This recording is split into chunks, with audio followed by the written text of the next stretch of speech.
ایک روشن دان. اچھا یہ گنبد خضرا تو بعد میں بنایا گیا, لیکن پیغمبر اسلام کی اپنی جو قبر مبارک جہاں پر تھی اس کی جو چھت ہے, ایک دفعہ بہت مشہور واقعہ اور بالکل متفق علیہ واقعہ, تمام علماء اہل سنت نے اس واقعے کو اپنی کتاب میں لکھا ہے کہ باقاعدہ جس وقت مدینے میں خشک سالی کا دور آیا تھا, بارشیں بالکل نہیں ہو رہی, تو حضرت عائشہ زوجہ رسول نے ایک ترکیب لوگوں کو بتائی تھی کہ آپ یہ کریں کہ اوپر ایک سوراخ کروائیں چھت میں, اور یا جو اوپر کا کوئی وینٹیلیٹر ہوگا اس کو وہاں سے ہٹائیں تاکہ براہ راست سورج کی کرنیں قبر رسول کے اوپر پڑیں. لوگوں نے جب ایسا کیا اور سورج کی کرنیں قبر رسول پر پڑی تو اسی وقت گھٹا ٹوپ بادل آئے اور اسی وقت موسلادھار بارش جو ہے وہ شروع ہو گئی مدینے میں, اور پورا مدینہ جلسہ ہو گیا.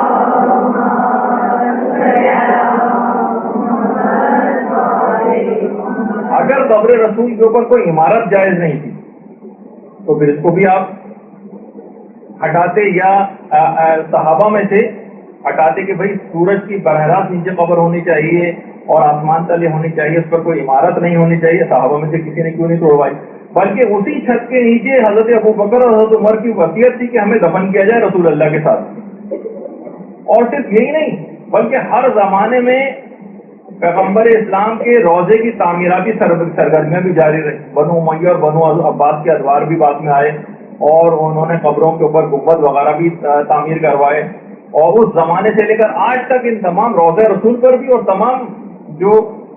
مسجد نبوی ہے اور روضہ رسول میں تزئین و آرائش کا کام کیا جاتا ہے, اس کے لیے ماہرین کی خدمات بھی حاصل کی جاتی ہیں. اور باقاعدہ کتاب الاطہار میں امام ابو حنیفہ کے حوالے سے کہ ان کے استاد حماد نے بتایا تھا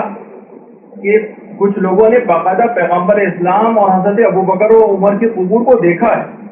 یعنی براہ راست اپنی آنکھوں سے دیکھا تھا, اور وہ فرماتے ہیں کہ قبر پر واضح ایک ابھار تھا جسے ایک چھوٹا سا گنبد کہہ سکتے ہیں. اور باقاعدہ کتابوں کے اندر باقاعدہ وہ تمام امام ابو حنیفہ سے اور ان کے استاد حماد سے وہ پوری وہ چیزیں نقل کی گئی ہیں کہ ان کی قبر کس طرح کی تھی جنہوں نے اپنی آنکھوں سے قبر رسول کو دیکھا ہے. اللجن اللجن يا مولا اللجن اللجن اللجن اللجن اللجن اللجن اللجن يا صاحب السماء اللجن اللجن